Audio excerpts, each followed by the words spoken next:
বউটা আমার ভালোই ছিল শয়তানি শাশুড়ি।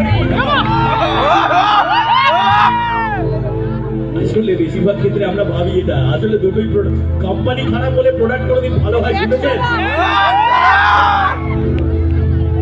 তার জন্য ছাইড়া দিলাম লোকাল রিয়া প্রিয়া। এবার দরজা খুলে দেখার আগে হয়ে গেল বিয়া। এবার বক্তব্য হচ্ছে বিয়ে কার সাথে হলো?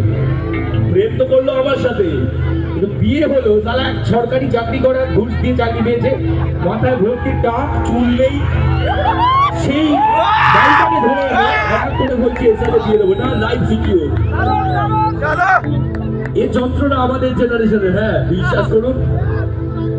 এককালে আমারও বিয়ে হয়েছিল, আর বারে বার বলেছিল সরকারি চাকরি করতে হবে, গুলিমারি সরকারি চাকরি। ওই সরকারি চাকরি করলে আপনাদের ভালোবাসা পেতাম থোড়ি, আপনাদের সঙ্গে দেখা হতো? তাহলে ওই ডিউটি করতেই বসে যেত, চেয়ারে বসে বসে, তাই না? তার থেকে এটাই ভালো। আর দেখুন কত সৎ সাহস নিয়ে শাশুড়িদের গালি দিচ্ছি, বলো সন্দীপদা? হ্যাঁ হ্যাঁ একদম। আমরা তো মানে নিজেদের এমপ্লয়ি আমরা, তাই আমরা যখন যা চাইবো তাই করবো। যারা বলে সরকারি চাকরি ছাড়া মেয়ে দেব না, ভাই একটু ভরসা করে দেখো, সেই ছেলেটা একদিন স্টার হতে পারে যে তোমার মেয়েকে মাথায় করে রাখতে পারে। আর সরকারি চাকরি কত উদাহরণ দেখলাম। আমার পাড়ায় একটা কাকু সরকারি চাকরি করে, সকালবেলা বেরিয়ে যায়, রাত্রিবেলা ফেরে, কাকুর বউ অন্যর সাথে ঘুরতে যায়।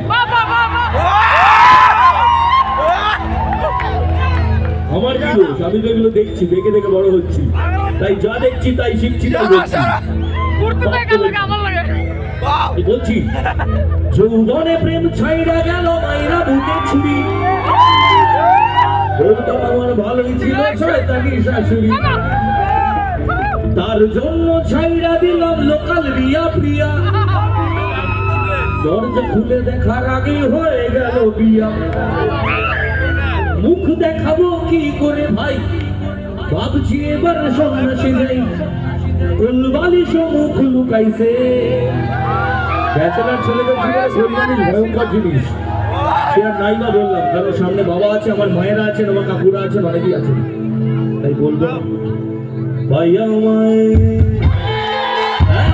আমায় সাদা সিধা ভুল গেল রে, হাসি ভুল গেল রে।